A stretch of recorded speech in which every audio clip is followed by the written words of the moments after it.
12장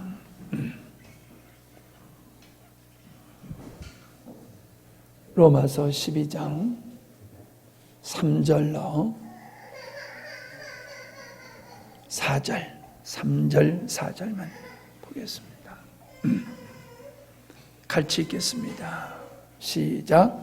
내게 주신 은혜로 말미암아 너희 중 각 사람에게 말하노니 마땅히 생각할 그 이상의 생각을 품지 말고 오직 하나님께서 각 사람에게 나눠주신 믿음의 분량대로 지혜롭게 생각하라.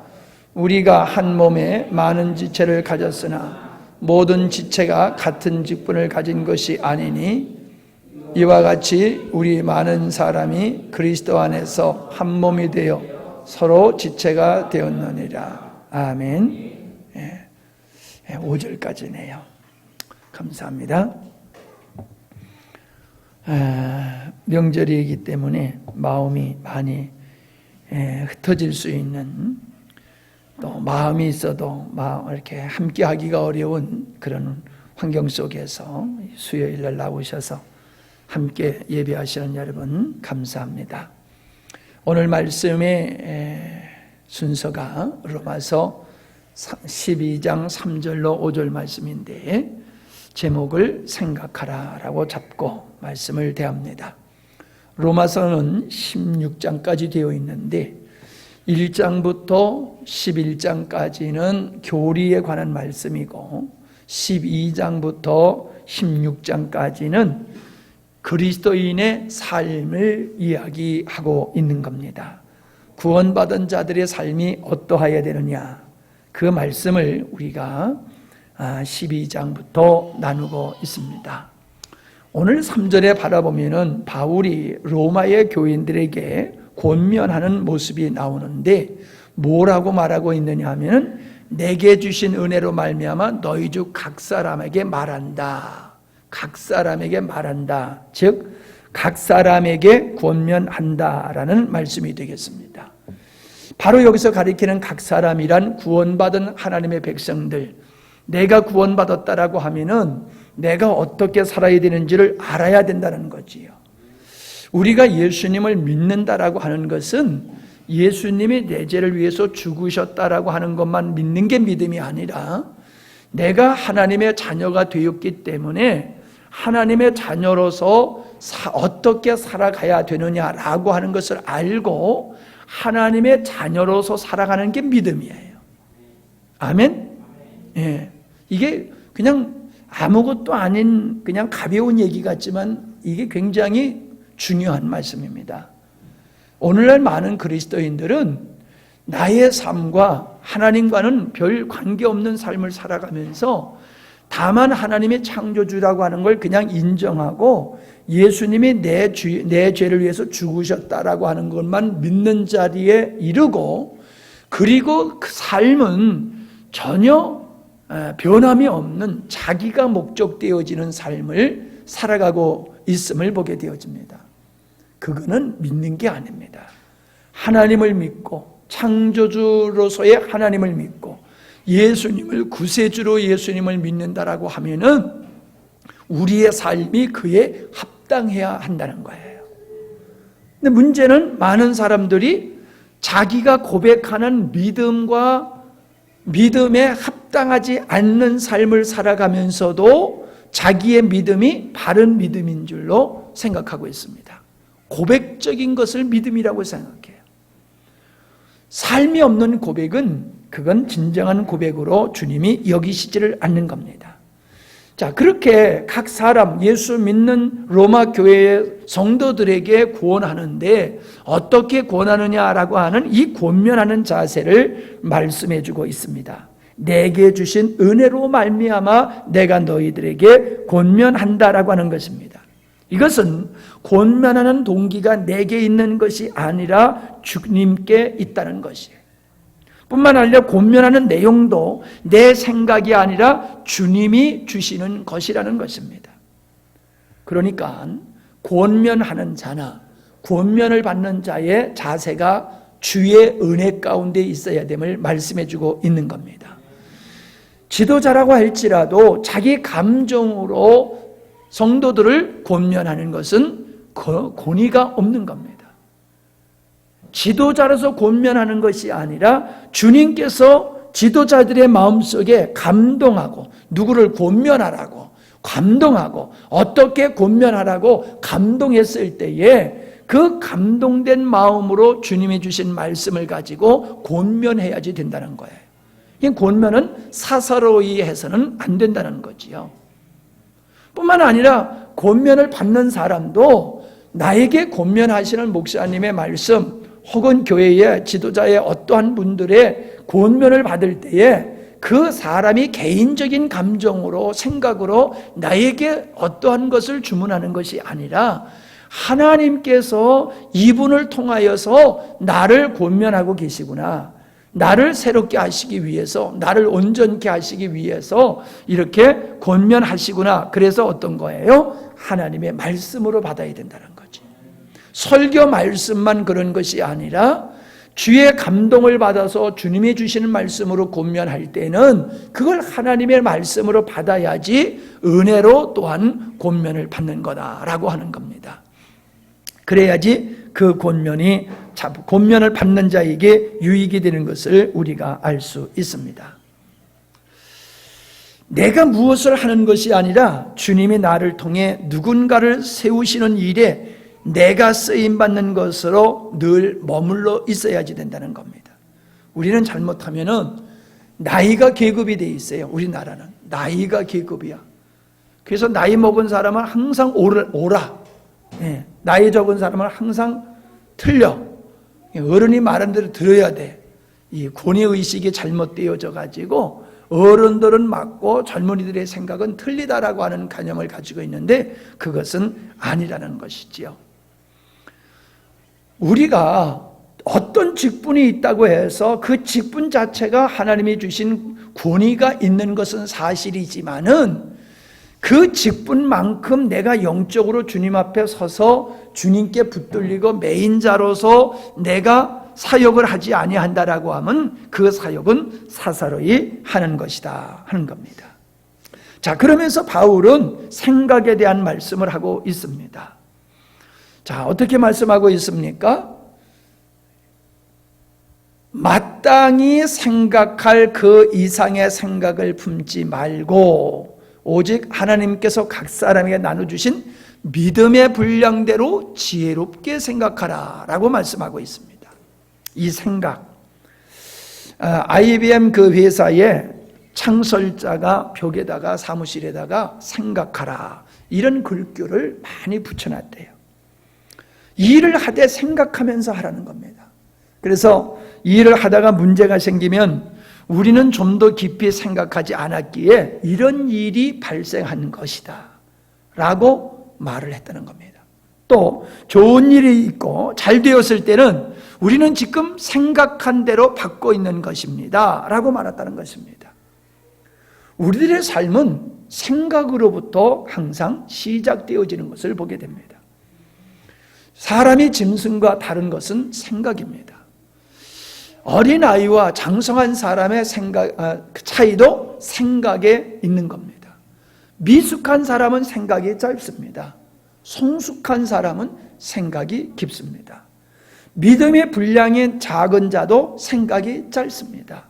믿음의 분량이 커가면 클수록 생각의 폭이 넓어진다라고 하는 것을 우리는 알 수가 있는 것입니다. 이 말씀을 통해서 우리가 알아볼 수 있는 것이 뭐냐면 우리의 생각의 범위를 말씀해주고 있다는 것입니다. 우리가 생각하지만은 생각할 수 있는 것이 있고 생각할 수 없는 것이 있다라고 하는 겁니다. 주변에 보면은 쓸데없이 생각이 많아가지고 잠을 못 이루는 사람들이 있는 것을 아마 여러분이 경험을 하셨을 것입니다. 쓸데없이 생각을 한다는 거죠. 필요 이상의 생각을 한다는 거지요. 그것은 생각이 우리에게 유익을 주지만 필요 없는 생각, 쓸데없는 생각은 도리어 우리의 생각과 마음을 혼란스럽게 만들어서 우리의 삶을 더 어렵게 만든다라고 하는 것을 우리가 알 수 있습니다. 우리는 앞절에서 하나님의 기뻐하시고 선하신 뜻이 무엇인지 분별하도록 하라. 하나님의 선하고 기뻐하시고 온전한 뜻이 무엇인지 분별하도록 하라. 이게 뭡니까? 생각하라라고 하는 것입니다. 우리는 생각할 때가 있고 때로는 그냥 믿음으로 받아들여야 할 때가 있다라고 하는 것입니다. 자, 롯을 분가시켜야 된 아브라함은 생각을 했습니다. 생각에 의해서 그는 롯의 종들과 아브라함 자기 자신의 종들이 풀을 놓고 초장을 놓고 싸우는 일이 더 이상 발생하지 않게 해야 되겠다라고 생각을 하고 롯을 분가시키기로 했던 것을 보게 됩니다. 그러나 하나님께서 아브라함에게 내 아들 이삭을 바쳐라라고 했을 때에 아브라함은 생각하지 아니하고 믿음으로 순종했다라고 하는 겁니다. 여러분, 인간적인 생각을 한다라고 하면은 하나님의 생각을, 하나님의 뜻을 아브라함이 이해를 할 수 있겠습니까? 이해를 할 수 없는 거예요. 그러므로 하나님의 그 뜻을 우리가 생각할 수 없는 범주라는 것을 알 때에 그냥 우리는 그걸 이해하려고 들지 말고 그냥 믿음으로 받아들이고 순종해야지 된다는 거지요. 근데 사람들은 하나님의 뜻을 다 이해하려고 노력을 한다는 거예요. 나중에도 또 말씀을 나누겠습니다마는 사람은 3차원에서 산다는 거예요. 1차원, 2차원, 3차원인데 1차원의 세계는 선의 세계예요. 점들로 이루어진 선의 세계가 1차원이라고 그래요. 선들이 수없이 연결되기는 평면을 이루는 그 평면을 2차원이라고 얘기하는 거지요. 3차원은 면과 면이 만나서 입체를 이루고 있는 것을 그거를 3차원이라고 합니다. 사람은 이 3차원에서 머물고 있어요. 시간과 공간이라고 하는 과거, 현재, 미래라고 하는 시간적인 공간 속에서 그리고 물질적인 공간 속에서 우리가 살고 있기 때문에 사람들은 1차원도 이해할 수 있고 2차원도 얘기할 수가 있어요. 그런데 만약에 어떤 사람이 1차원에 있다라고 하면 2차원, 면이라고 하는 것을 이해할 수가 없겠지요. 2차원에 있는 사람은 3차원에 있는 그 입체적인 것을 그거를 이해를 못했지요. 네. 예를 들어서요, 동물들이 입체를 생각할 수 있겠어요? 동물들은 면만 볼 줄 알지 그 면들로 이루어진 입체에 대한 이해가 없는 거예요. 짐승들은 3차원의 삶을 못 살아요. 인간은 3차원의 삶을 살기 때문에 시 공간 속에서의 모든 걸 인지하고 살아간다는 거죠. 그런데 하나님은 영적인 분이시라는 거죠. 물질이 아니에요. 하나님은 영이셔요. 우리에도 영이 있어요. 우리에게도 마음이 있어요. 우리에게도 감정이 있어요. 이게 뭐예요? 3차원이 넘어서는 거예요. 4차원이라는 거죠. 4차원. 근데 하나님께서 하시는 일, 영이신 하나님이 하시는 일을 피조물인 인간, 3차원에 머물고 있는 인간이 4차원의 하나님이 하시는 일을 이해가 되겠냐는 거예요. 안 되는 거거든요. 그러니까 그건 어떻게 해야 돼요? 믿어야 되는 거예요. 믿어야 되는 거예요. 근데 사람들은 믿으려고 들지를 않고 이해를 하려고 드니까는 문제가 생기는 거예요. 그러니까 이해가 안 되니까 이거 틀린 거야. 없는 거야. 이렇게 부정하는 결과를 낳게 된다라고 하는 것입니다. 우리는 하나님의 뜻이 너무나 광대하고 크기 때문에 그리고 그 하나님의 뜻을 이루어 가시는 하나님의 지혜가 인간의 지혜로서는 다 이해할 수 없기 때문에 믿음으로 받아들여야 되는 거죠. 하나님께서 요셉에게 꿈을 꾸게 하셨어요. 그것은 다시 말하면 하나님께서 요셉에게 장차 내가 어떻게 될 것이냐라고 하는 하나님의 계획을 가르쳐 주신 거지요. 그렇지만은 그 하나님의 비전, 하나님의 계획, 하나님의 뜻을 요셉이 알았지만은 하나님의 뜻이, 요셉을 향한 하나님의 뜻이 이루어지는 과정을 보면은 요셉이 전혀 이해할 수 없는 환경으로 전개되어 갔다는 거죠. 그러면은 요셉이 생각으로 이겨나갔겠어요? 믿음으로 이겨나갔겠어요? 환경을 보면은 요셉은 미치고 환장하는 거예요. 근데 요셉은 거뜬히 그걸 이겼어요. 요셉은 형들이 자기를 판 것을 생각으로 하면은 괘씸하기 짝이 없잖아요. 근데 그가 믿음으로 바라보니까는 하나님이 우리 가정을 구원하시기 위해서 형들을 통하여 나를 이 땅에 먼저 보냈구나, 이 결론에 이르게 되는 거라는 거죠. 그러니까 우리는 이 세상을 살아가면서 하나님이 주신 지각을 가지고 하나님과 세상 일들을 우리가 분별해야 되지만은 생각만 가지고 되는 게 아니라 믿음이 같이 동행해야 된다라고 하는 거예요. 이게 균형을 이루어야 돼요. 그냥 모든 걸 믿습니다 그러면 이게 또 광신자가 되는 거예요. 모든 걸 그냥 이해가 되어지만 행하려고 하는 거, 이것 또한 인본주의 신앙을 벗어나지 못하게 되어지는 겁니다. 그래서 우리는 생각과 이 믿음이 겸비된 모습으로 살아가야 됨을 보여주고 있는 것입니다. 그래서 우리의 삶은 사실 생각의 차이다라고 하는 겁니다. 생각의 차이. 다윗을 볼 때에 사울이 바라본 다윗은 죽여야 될 사람이에요. 있어서는 안 될 사람이에요. 그러나 요나단이 다윗을 봤을 때에는 다윗은 하나님이 세우신 왕이라는 것입니다. 믿음으로 바라보면은 이 소중한 존재지만은 인간의 생각으로 바라보면은 적으로 느껴지고 없어야 될 사람으로 느껴지는 그런 일들을 보게 되어집니다. 이와 같이 교회 안에서도 어떤 일을 의논할 때에 인간의 생각으로만 하게 되어지면은 하나님의 거룩한 뜻을 역행하게 되고 부딪히는 결과가 오게 되어지는 거지요. 그러니까 우리 생각보다도 뭐가 우선되어야 되느냐? 믿음이 우선돼야 돼요. 우리의 생각보다 믿음이 우선되되 우리의 생각을 가지고 믿음을 어떻게 실현해 나갈 것이냐, 이렇게 생각하는 것이 옳은 자세입니다. 아멘?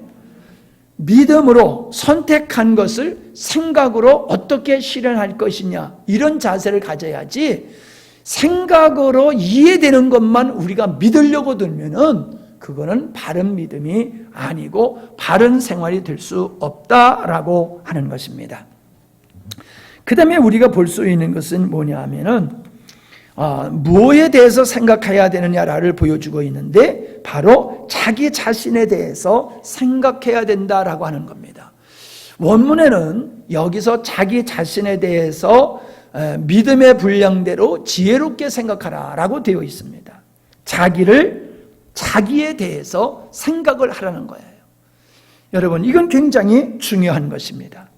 삶과 믿음의 생활에서 성공과 실패는 자기를 제대로 인식하지 못하는 데에 기인한다는 거예요. 자기를 보는 관점이 사람의 관점인가 아니면 하나님의 관점인가에 달려서 자기를 보는 것이 달라지는 거죠. 인격적인 면에서 나를 보는 것인가 기능적인 면에서 나를 보는가에 달려서 자기 인식이 또 달라지는 거지요. 자연인으로 예수님을 믿지 않는 자연인 나를 보는 것인가 아니면은 거듭난 나를 보는 것인가, 이것에 달라서 또 달라진다는 겁니다. 자, 그런 측면에서 사도 바울은 몸에 대한 이야기를 하고 있는데 이것이 바로 그리스도와 성도의 관계를 가지고 인간인 내가 어떠한 존재냐라고 하는 것을 가르쳐주는 것임을 우리가 볼 수가 있습니다. 어떤 분들이 저보고 책을 쓰라고 그러는 적이 있어요. 근데 한편으로는 책을 쓰고 싶은 욕심도 있지만은 책을 쓰기가 두려워요. 책을 쓰기가 두려운 이유가 있는데 뭐냐면은 내가 가지고 있는 생각과 지식이 완벽한 게 아니라는 거예요. 완벽하지를 않아요. 계속 발전해요. 틀린 것하고는 다른 겁니다. 틀린 것하고 그건 다른 거예요. 내 생각엔 맞지만은 초보적인 것이 있을 수 있다는 거예요. 그냥 늘 보면은 지난날에 그렇게 확신했던 게 초보적인 것이었더라는 거예요. 그걸 느끼는 거예요. 그러니까 내가 말로서야 이렇게 하고 그냥 싹 없어지면 그만이잖아요. 말로서야. 근데 책으로 써놓으면 이게 빼도 박도 못하고 그대로 있잖아요. 그러면 어떤 사람이 그 책을 읽으면은 이게 문제가 될 수 있는 거라는 거지요. 예. 말은 자꾸 고치면 되잖아요. 근데 책을 어떻게 다 곤쳐요? 책에 싹 퍼져 있는데 그걸 곤치려고 그러면 다시 다 가져와. 이래가지고 그걸 곤쳐야 되는데 어떻게 곤쳐요? 그럴 수가 없잖아요. 그러다 보니까 내가 미숙하고 초보적인 부분들이 내게 있음을 알 때에 나는 그 미숙하고 초보적인 것을 깊은 차원으로 계속해서 발전시켜 나가는 노력을 하고 있기 때문에 보다 더 온전한 것을 내가 늘 얘기는 할 수 있지만은 내가 이것이 진짜 전부야 라고 책을 내가지고 말하기는 두렵다는 거예요. 그런 측면에서 오늘 이 말씀도 동일한 겁니다. 지난번에 제가 깨달았던 부분하고 내가 지금 깨달은 부분하고 그리스도의 머리이신 그리스도와 몸인 우리와의 그 관계가 과거에 내가 깨달았던 것이 초보라고 하면은 지금은 상당히 성숙한 수준의 깨달음을 가지고 제가 여러분에게 말씀을 드리는 것입니다. 이해가 되십니까? 자, 바울은 머리와 지체의 육신의 몸을 가지고 그리스도와 우리와의 관계를 설명하고 있습니다. 바울은 그리스도의 몸이라는 믿음의 공동체를 가리켜서 교회다라고 얘기하고 그리스도의 몸이다라고 이야기를 하고 있는 겁니다. 그러니까 성도는 누구냐, 나가 누구냐라고 하는 것을 예수님과 비교해서 예수님과 관계에서 내가 누구냐를 정확하게 알아야 되는 줄 믿습니다.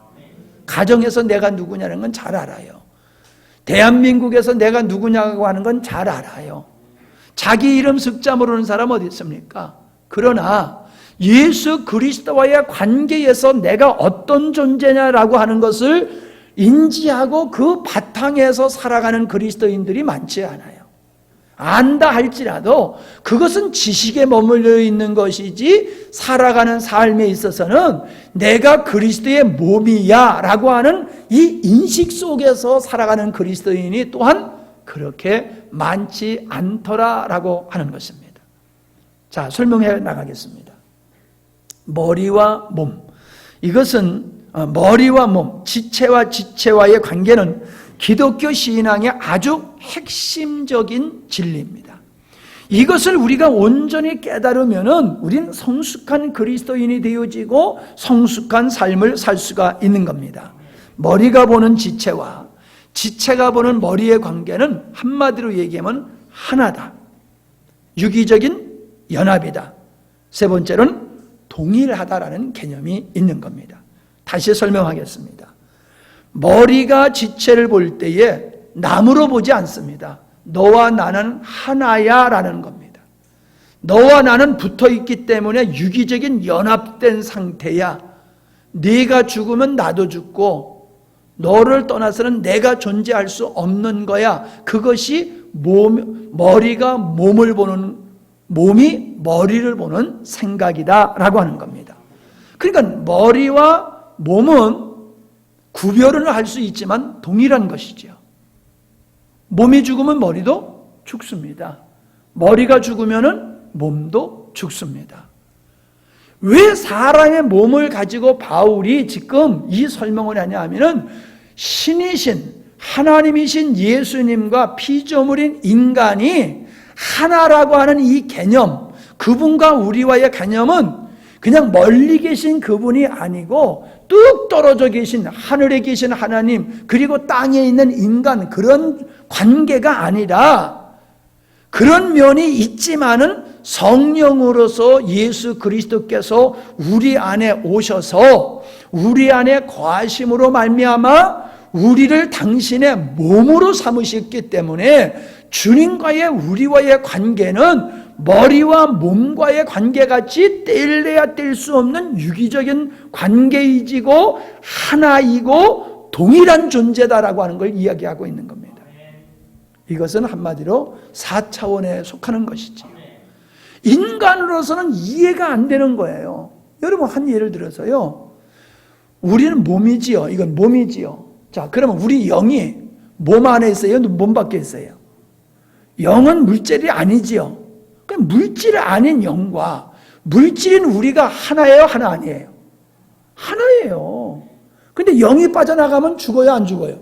이게 죽어버려요. 몸이 죽어버려요. 영혼이 있어야지 살지 영혼이 빠져나가 버리면 육신은 죽어버려요. 사람이 심장이 머물러가지고 죽는 게 아니라 영혼이 떠나가니까는 심장이 머무르는 거예요. 영혼이 떠났다고 그러잖아요. 영혼이.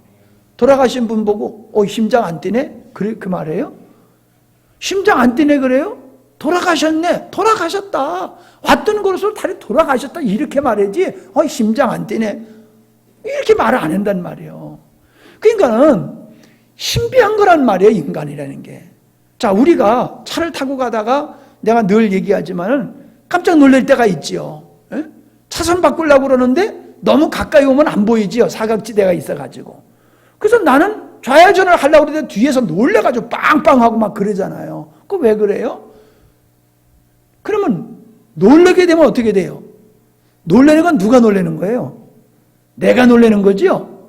근데 심장은 왜 뛰어요? 내가 놀라는데 심장이 같이 뛰는 거예요. 그러니까 나와 영적인 나와 육체는 하나라는 거예요. 이게 신비한 거란 말이에요. 신비한 거란 말이에요. 영혼이 어디 있는지 보이지도 않지만 말이에요. 마음이 아프고 기분이 좋고 기분이 어디 있어요?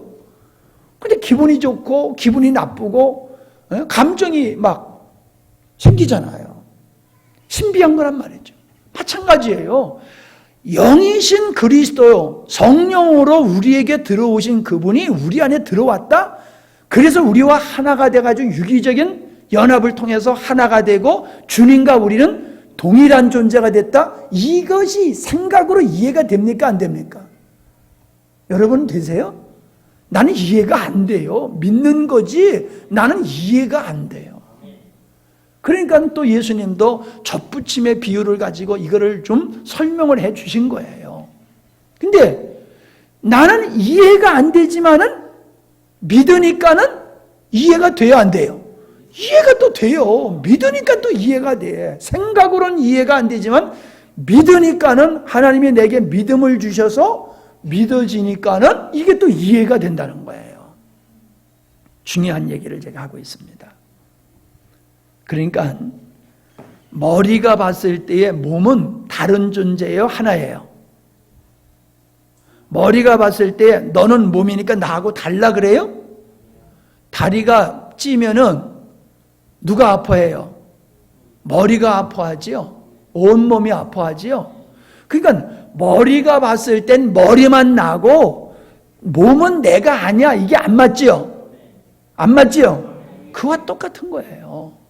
우리 주님이 우리를 보실 때는 분명히 머리가 다르고 몸이 다르듯이 창조주 예수님과 피조물 인간은 전혀 변하지 않는 거예요. 그대로예요. 그대로 하나님, 그대로 인간이에요. 그런데 그 하나님의 신기한 방법으로 신이신 예수님과 피조물인 인간이 연합되었다는 거예요.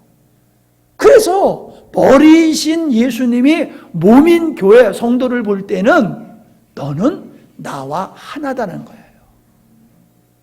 너는 나의 일부분이라는 거예요.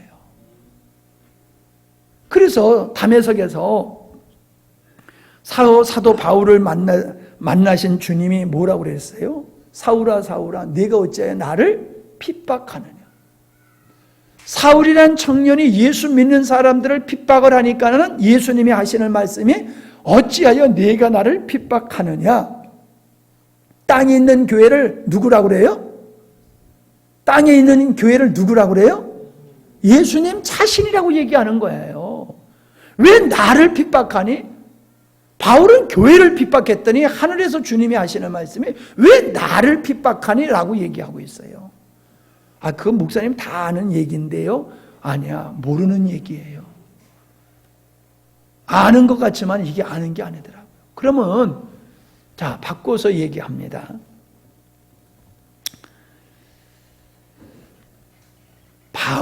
머리가 몸을 가리켜서 나라고 하는 게 맞아요, 틀려요?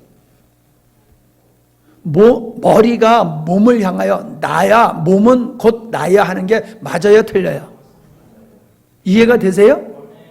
네, 이해가 되지요. 그러면 몸의 입장에서 머리를 보면은 머리는 몸이 아니까 나하고 틀려 이렇게 말할 수 있어요? 아니에요. 우리는 머리에 속한 존재예요. 몸은 머리에 속했기 때문에 나는 그분에 속한 그분의 것이에요.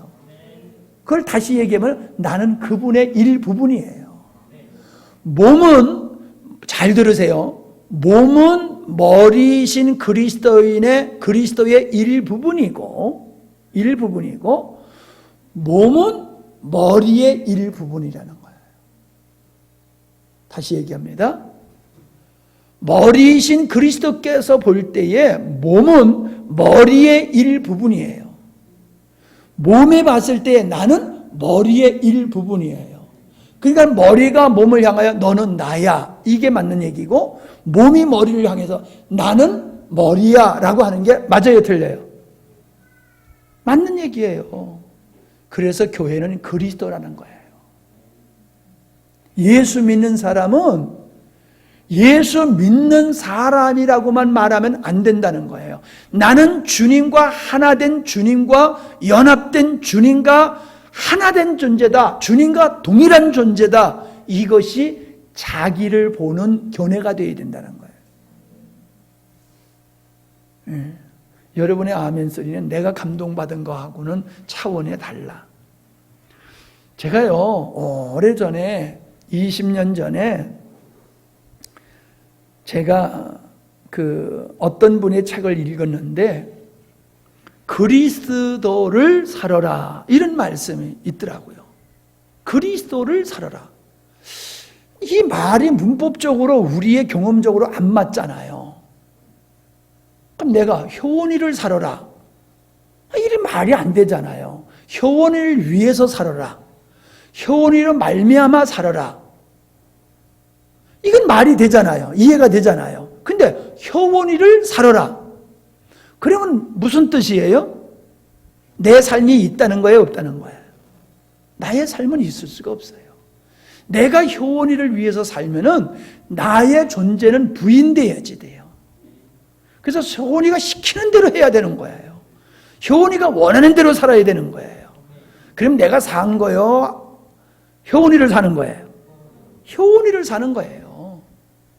내가 지금 걸어 다니고 뭘 할 수 있어도 그건 나를 위해서 사는 게 아니라 나는 효원이를 위해서 사는 것은 효원이를 사는 거라 이 말이에요. 이해가 되세요? 우리는 경험상 아이들을 위해, 자녀들을 위해서 사는 것, 그게 부모야. 남편을 위해서 사는 것, 아내를 위해서 사는 것, 그게 인생이야. 이런 얘기를 많이 해요. 그런데 그거 가지고는 그리스도와 우리와의 관계를 설명하는 것은 부족해요. 그리스도와 우리와의 관계는 내가 성경에서는 주님을 위해서 살아야 된다는 표현을 하고 있지만은 그거는 좀 수준을 낮춘 초보적인 표현이고 실질적인 표현은 나를 부인하고 내 안에 계셔서 나의 주인이 되어 주신 그 주님을 살아야 된다는 거예요. 그 주님을. 그래서 나를 완전히 부인하고 내 자신을 온전히 주님께 드려서 주님이 나를 입으시고 나를 통해서 하나님께서 사시는 거예요. 예수님이 사시는 삶을 사는 거예요. 그게 정상적인 그리스도인의 모습이더라고요. 그래서 그리스도를 살라고 말하는 거예요. 그리스도를 위하여 살라고 하는 얘기가 아니고 그리스도로 말미암아 살라는 얘기도 아니고 그리스도를 살아라. 이게 정상적인 그리스도인의 모습이더라 라고 하는 겁니다. 자, 그러면 보세요. 갈라디아서 2장 20절에 보면은 내가 그리스도와 함께 십자가에 못 박혔나니 그런즉 이제는 내가 산 것이 아니요 내 안에 오직 내 안에 누가 사신 거라? 그리스도께서 사신 것이다. 자, 주님이 내 안에 있다고 얘기하지 아니하고 바울은 주님이 내 안에서 살고 계시다고 말씀하고 있어요. 기생충이 사는 거 그런 정도가 아니라는 거예요. 기생충도 우리 몸에서 살잖아요. 그런 게 아니라는 거지요. 주님이 내 인생의 전부가 되시는 거예요. 주님이 내 인생의 나의 자아가 되시는 거예요. 주인이요, 그분이. 내가 주인이 아니라 나의 주인은 내 안에 계신 예수님이 나의 주인이야. 그래서 내 삶을 포기하고 나의 삶을 온전히 주님께 드렸더니 주님의 나의 삶을 다 얻으셔가지고 나로 말미암아 주님이 사시는 삶. 그래서 주님이 사시는 도구이며 주님이 사시는 통로가 성도의 삶이다라고 하는 겁니다. 빌립보서 20장 20절과 21절에 보면은 나의 간절한 기대와 소망을 따라 아무 일이든지 부끄럽지 아니하고 오직 전과 같이 이제도 온전히 담대하여 살든지 죽든지 내 몸에서 그리스도가 존귀히 되게 하려 하나니 이는 내게 사는 것이 그리스도니 내게 사는 것이 그리스도니 죽는 것도 유익함이다 라고 말씀하고 있어요. 자, 빌립보서의 서신을 보낼 때도 바울이 말합니다. 내게 사는 것이 내가 아니야. 내게 사시는 분은 예수님이야. 나는 나의 삶이 아니라 주님이 나를 통해서 주님이 사시고 계셔. 주님이 나를 통해서 주님이 사시기 위해서는 어떻게 해야 된다는 거예요? 내가 부인돼야 돼요. 그래서 나를 부인하지 아니하고는 너희가 나를 쫓아올 수 없다라고 주님이 그렇게 말씀하시는 거예요. 그래서 로마서 14장 8절에 보니까는 우리가 살아도 주를 위하여 살고 죽어도 주를 위하여 죽나니 그러므로 사나 죽으나 우리가 주의 것이로다. 우리가 죽고 사는 것이 우리에게는 중요하다고 느껴지지만은 내게 사는 것이 그리스도가 된다라고 하면 내가 죽고 사는 것이 뭐가 그렇게 대단한 문제냐는 거예요. 나는 주님이 사는 도구에 지나지 않는데 주님이 내 안에서 사시는 그 주님이 사시는 게 그게 실제인데 그 주님의 사심이 중요한 거지 내가 살고 죽는 것이 뭐가 그렇게 중요하냐 그렇게 얘기하고 있어요. 그리고 고린도전서 10장 31절에 보니까는 그런즉 너희가 먹든지 마시든지 무엇을 하든지 다 하나님의 영광을 위하여 하라. 뭔 얘기입니까? 내가 먹고 마시는 그 모든 일이 생존을 위한 것이잖아요, 사실은. 그죠? 먹고 마시는 일이 내가 살기 위해서잖아요. 그런데 먹고 마시는 그 모든 일들이 하나님의 영광을 위하여 하라. 즉 내 안에서 나를 통하여 사시는 그리스도를 위해서 너희가 먹는 것도 먹고 마시는 것도 내가 살아 있음으로 주님이 나를 통해서 사실 수 있도록 하기 위해서 내가 먹고 마신다 그 뜻이라는 거예요. 여러분이 열심히 죽지 말고 살아야 되는 이유는 뭐야? 하나님이 여러분을 통해서 사시기 위해서 여러분은 죽지 말고 살아야 돼요. 그래서 밥을 먹어야 되고 마셔야 되고 살아 있어야 되는 거예요. 바울이 그렇게 고백하고 있는 거더라고요. 나는 먹든지 마시든지 주님을 위해서 할 거야. 이게 아니라는 거예요. 내가 먹고 마셔서 내가 살아있고 살아있는 나를 주님께 드렸을 때에 주님이 나를 통해서 주님이 사시면 그게 하나님이 영광을 받으시는 것이라는 거지요. 고린도후서 5장 15절에 보면은 저가 모든 사람을 대신하여 죽으심은 산 자들로 하여금 다시는 저희 자신을 위하여 살지 않고 오직 저희를 대신하여 죽었다가 다시 사신 자를 위하여 살게 하려 합니다. 주를 위해서 살아야 된다 이 말이지요. 주님이 우리 삶의 목적이 되어야 된다 이 말이지요.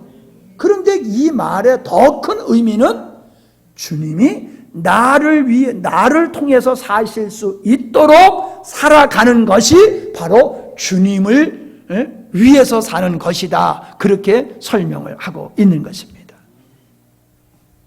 저는 이걸 깨달았어요. 자, 보세요. 하나님은 영이며 인격인 내 안에 계시는 거예요. 그러니까 내 영과 인격은 주님이 거하시는 성전이라고 그랬지요. 네가 하나님의 성전인 것을 알지 못하느냐라고 말씀하셨잖아요. 그런데 하나님은 그리스도예요. 부활하신 예수 그리스도는 성령으로 우리의 영과 우리 인격 안에 거하시는데 우리 인격과 우리 영은 어디에 거하고 있어요? 몸에 거하고 있잖아요. 몸. 그러니까는 내 인격과 내 영도 주님의 도구요, 주님의 것인 것과 같이 내 몸도 누구의 것이에요? 주님의 것이에요. 그래서 하나님의 성전인 너희 몸을 창기와 함께 더럽힐 수가 있느냐? 너희 몸을 더럽히지 말라라고 얘기하고 있어요. 네 몸은 네 몸이 아니라 누구의 몸이다? 예수 그리스도의 몸이기 때문에 네 몸을 어찌 창기와 함께 더럽힐 수가 있느냐라고 바울이 말씀하고 있는 거예요. 놀랍지요? 놀라워요. 이게 자기를 생각하고 자기를 인식하는 주님과 나와의 관계 속에서 자기를 인식해야 되는 아주 차원 높은 차원의 말씀을 제가 여러분에게 드리고 있는 겁니다. 여러분, 이 말씀은 저 혼자 엎드려서 깨달은 게 아니에요. 위대한 믿음의 선배들이 깨닫고 기록한 책을 보고 제가 깨달은 거예요. 주님의 말씀을 읽어도 몰랐었는데 그 믿음의 선배들의 책을 읽어보니까 이게 그런 것이로구나 라고 하는 걸 내가 깨닫고 여러분에게 말씀을 드리는데 정말로 여러분 이러한 말씀은 너무너무 수준 높은 말씀이에요. 이게 보통 여러분 일반 신학교에서 신학대학에서 이런 거 안 가르쳐요. 제가 잘났다고 제 자랑하는 게 아니에요. 기독교 역사 속에서 정말로 주님으로 살아라 라고 하는 말은 해도 주님을 살게 하라 이렇게 말하는 것은 몇몇 사람들에 지나지 않지 흔한 게 아니에요. 그만큼 이것은 아주 깊은 차원의 사람만이 이해할 수 있는 영적인 비밀한 말씀이에요. 제가 이 말씀을 드리는 것은 여러분이 이 말씀을 듣고 이 시간에 금방 다 깨달을 거라고 생각하고 드리는 건 아니에요. 그러나 이 말씀을 여러분이 듣고 알고 그리고 계속해서 이 부분이 나에게 깨달음으로 온전함으로 다가오기 위해서 기도하시기를 바랍니다. 그래 어느 날 진짜 성령께서 여러분에게 눈을 탁 열어주시면은 와, 내가 아니네. 나는 그리스도와 하나 된 주님의 진짜 몸이네. 그래서 나는 나의 삶을 사는 것이 아니라 주님이 나를 몸으로 삼고 사실 수 있는 존재가 나네. 그러기 위해서는 어떻게 된다는 거예요? 고린도후서 4장 10절과 11절에 우리가 항상 예수 죽인 것을 몸에 짊어지면 예수의 생명도 우리 몸에 나타나게 하려 함이라. 예수님의 생명, 내 안에 계신 그 예수님의 생명이 나의 삶 속에 나타나기 위해서는 나를 십자가로 넘겨버리고 내가 온전히 부인되어졌을 때에 머리이신 주님이 내 안에서 사실 수가 있다는 거예요. 여러분, 몸이 머리의 명령을 거절하면은 안 되는 거잖아요. 몸이 머리를 살 수 없는 거잖아요. 머리의 명령을 몸이 100% 순종해야지 건강한 몸이잖아요. 그죠?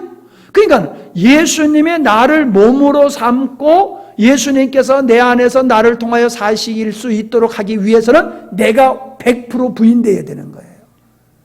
100% 나는 부인되어지고 100% 주님께 순종했을 때에 100% 주님께서 우리 안에서 나를 몸으로 삼고 주님이 사실 수 있는 겁니다. 이 말씀이 이번 주의 말씀하고 연결이 되는 것이기 때문에 오늘 들으시는 여러분은 상당히 정말로 복된 것이라고 저는 생각합니다. 제가 말씀을 읽다가 깨달은 게 그거예요. 하나님께 영광을 돌리는 것이 지난 시간에 우리가 구원받으면서 하나님의 의로우심을 깨닫게 되어지고 고난과 역경 속에 내가 어떠한 존재냐라고 하는 걸 깨닫고 나를 부인하고 주님을만 의지하는 것, 그것이 주님 안에 거하는 것이고 그것이 하나님께 영광을 돌릴 수밖에 없는 삶이 되는 거다라고 하는 말씀을 드렸는데, 이번에 책을 읽고 묵상을 하는데 하나님이 또 다른 차원에서 말씀을 주시는 거예요. 그런데 이 말씀하고 또 오늘 공교롭게도 이 말씀하고 그게 연결이 됐어요. 연결이 됐어요. 참 하나님은 오묘하세요. 깨닫게 하시면서 어쩌면 요 순서에 딱 맞게 실이 하나님께서 그렇게 하신 줄 몰라요. 자, 그러면 잘 들으세요. 나의 삶이 나를 부인하고 그러니까 내 주권을 부인하는 거지요. 내 주권을 부인하고 오직 종과 같이 머리이신 주님께 내가 100% 순종하고 있으면은 내가 내 것이요, 내가 주님의 것이에요. 주님의 것이지요. 내가 주님의 것이지요. 나의 삶이 내 몸까지 내 것이 아니더라는 거예요. 주님의 것이더라는 거예요. 내 인생이 주님의 것, 내 몸도 주님의 것. 나는 솔직히 우리 이전도사를 놓으면서 이 말씀을 적용이 되어지더라고요. 하나님께서 이 전도사에게 임하셔서 그를 몸으로 삼으신 그분은 이 전도사가 자기의 모든 걸 포기하고 오직 주님께 자기를 내어드려서 주님의 나를 통해서 사세요 라고 했다라고 하면은 이수진의 삶은 주님의 것일 뿐만 아니라 그의 육체도 그의 것이 아니라 누구의 것? 주님의 것이로구나. 우리의 인생은 내 것이 아니라 주님의 것이로구나. 이게 너무 명확해지는 거예요. 그러면은 나의 것이 아닌 주님의 것인 주님의 것인 나의 삶이 어찌 되든지 그건 누구의 뜻대로 되는 거예요? 주님의 뜻대로 되는 거예요. 주님이 보호하시고 주님이 보존하시고 주님의 뜻대로 나의 인생, 내 육체를 주님이 다스려 가시는 거예요. 살든지 죽든지 먹든지 마시든지 우리 인생과 우리 육신의 모든 일들은 나를 몸으로 삼으시는 예수님의 뜻 가운데서 나의 모든 것이 이루어지고 있더라는 거예요. 저는 그러므로 얼마나 마음에 자유가 오는지 몰라요. 와, 그렇구나. 내가 내 인생을 걱정할 필요가 있어요, 없어요? 내가 내 맘대로 살아가려고 할 때는 근심 걱정의 태산 같아요. 그런데 나를 주님의 몸으로 인식하고 주님이 나를 몸으로 입으시고 주님이 살도록 내 자신을 주님께 드리는 순간 나는 내 것이 아니라 주님의 것이 되어진다는 거예요.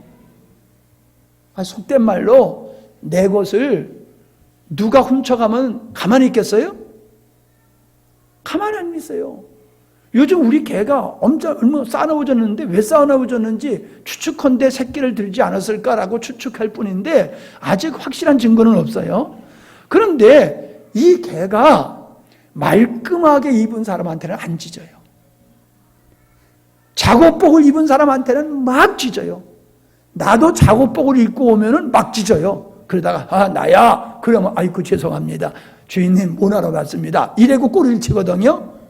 그러니까 여러분 우리 그 순돌이 옆에 곰순이 옆에 가시려고 그러면 잘 이렇게 잘 차려입고 가야 돼. 그래 뭘 들고 가. 그러면 난리요. 밤산에서 밤 죽는 분한테 막 찢어대요. 왜 주워가냐고, 그거. 왜 가져가느냐고. 그게 우리 건 줄 알아요. 주인님 건 줄 알아. 시커멓게 오고 입고 주워가니까 도둑인 줄 알고 얼마나 지금 찢어대는지 몰라요. 걔도 주인님 거를 지키기 위해서 그렇게 애를 쓰는데 우리 주님께서 당신의 것을 방치하시겠어요? 우리의 입장에서 봤을 때는 마치 방치되는 것 같이 보일지 모르지만은 절대로 그게 아니에요. 하나님의 주권 속에서 우리의 삶과 우리의 육체까지 다스리는 분을 믿으시기를 바랍니다. 근데 이 말은 나를 부인하고 나를 그리스도의 몸으로 드렸을 때의 얘기예요. 아멘? 내가 계속해서 나를 위해 살면서 나는 그리스도의 몸이야, 주님의 책임져 주실 거야, 이런 소리 하지 마세요. 그건 안 책임져 주세요. 나를 그분에게 드렸을 때에 주님이 그러신다는 거예요. 여러분, 제가 또 깨달은 게 있어요. 주님은 너희들은 내 안에 거하라 라고 말씀하셨지 내 안에 들어오도록 노력해라 그러시지 않았다고요. 그죠? 내 안에 거하라고 말씀하셨지 들어와라고 말씀하시지 않으셨어요. 그러니까 뭐예요? 주님이 우리 안에, 우리가 주님 안에, 즉 주님이 우리 안에 계심으로 나도 주님 안에 거하는 자가 된 거예요. 우리는 이미 주님 안에 거하는 자가 된 거예요.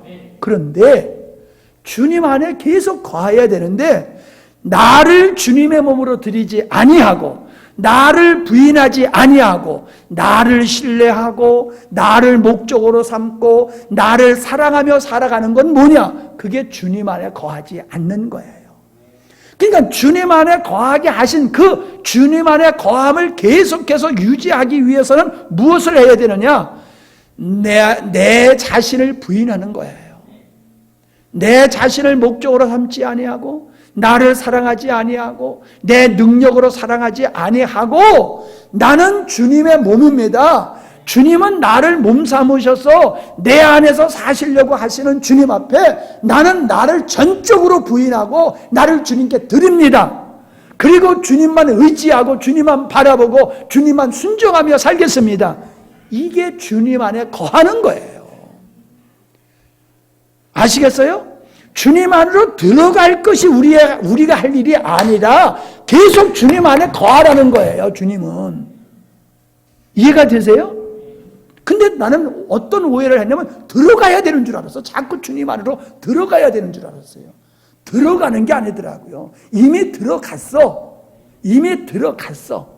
그러니까 그 들어간 자리를 벗어나지 말고 있으라는 거예요. 늘 주님 안에 거하라는 거예요. 너는 벌써 내가 내 안에 들어감으로 너는 내 안에 들어오게 됐어. 연합된 존재야. 하나야. 너와 나는 동일해. 이걸 떠나지 마. 이걸 깨지 마. 그걸 떠나고 깨는 게 뭐예요? 나를 위해서 자기를 살아가면서 자기 힘으로 살아가는 삶. 자기를 그리스도의 몸으로 드리지 아니하고 살아가는 삶, 이게 주님 안에 거하지 아니하는 삶이 되어지는 거예요. 할렐루야죠. 멋있죠? 이렇게 심오한 비밀이에요. 우리가 그렇게 심의한 비밀한 존재예요.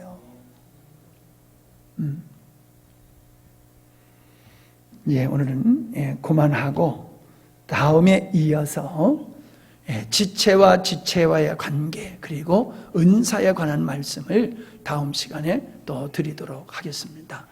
결론적으로 여러분에게 다시 한번 말씀을 드리면은 내가 누군지를 생각해야 돼요. 내가 누구와의 주님과의 관계 속에서 내가 누군지를 생각하라는 거예요. 그 생각이 바른 생각이 있어야지 깨달아지는 거예요. 생각도 없는데 깨달아지겠어요? 네? 생각을 안 했는데 깨달아지겠냐고요. 생각을 해야지 깨달아져요. 여러분이 생각하며 하나님께 기도하세요. 여러분들은 목사님이니까 저절로 깨닫는 줄로 생각하지요? 아니에요. 저도 하나님이 깨닫게 해달라고 얼마나 하나님 앞에 생각하고 묵상하면서 기도하는지 몰라요. 하나님 깨닫게 해주세요. 그러면서 깨닫게 해달라고 기도하면서 생각을 하다 보면은 이거네? 주님이 빛 비춰주실 때 이거네? 이게 되는 거예요. 여러분은 여러분이 아닙니다. 하나님은 저기 계시고 나는 여기 있고 땅에 있는 내가 하늘에 계신 하나님을 경배하는 이런 수준의 믿음은 초보적인 믿음이에요. 그건 초보적인 믿음이에요. 성숙한 믿음은 하나님은 하늘에 계시고 천상에 계시고 인간인 나는 땅에 있지만은 그 하나님이신 그리스도께서 예수님께서 성령으로 우리에게 임하셔서 그 하나님이 내게 임하셔서 나의 생명이 되어주시는 거예요. 나의 주인이 되어주시는 거예요. 진정 나의 자아가 되어주시는 거예요. 그리고 주님은 나를 몸으로 삼고 주님이 이 땅에서 사시는 거예요. 그래서 성도의 삶은 주님이 나를 통하여 사시도록 내 자신을 그분에게 헌신하여 드리는 것, 이게 우리의 믿음의 삶인 것을 여러분이 깊이 깨닫게 되시기를 바랍니다. 아멘. 감사합니다. 하나님, 갈수록 더 깊어지게 하시고 명확하게 하심을 감사함을 드립니다. 지식이 아니고 교리가 아닌 이 실제가 우리의 가슴 속에 깨달아짐으로 말미암아 또한 실제가 되게 하시고 생명이신 주님, 그 주님을 우리의 삶 속에서 실제로 경험하게 해 주시옵시며 하늘의 기쁨으로 충만케 하실 뿐만 아니라 주님이 나를 몸으로 삼으시고 친히 살아가시는 우리 주님의 역사를 우리의 삶에서 뚜렷하게 보게 하여 주시옵소서. 명절입니다. 명절을 세상적인 관점에서 보지 않게 도와주시옵시고 참으로 우리가 믿음의 관점에서 이 명절을 바라보며 우리의 영혼의 유익을 얻는 그런 복된 시간으로 보낼 수 있도록 지혜롭게 하시고 은혜롭게 인도하여 주시옵소서. 많은 분들이 고향을 찾아서 부모님을 찾아서 오고 가는 일을 하고 있습니다. 위험한 일 닥치지 아니하도록 하나님 보존하여 주시옵시며 지켜 주시옵소서. 예수님의 이름으로 기도하옵나이다. 아멘.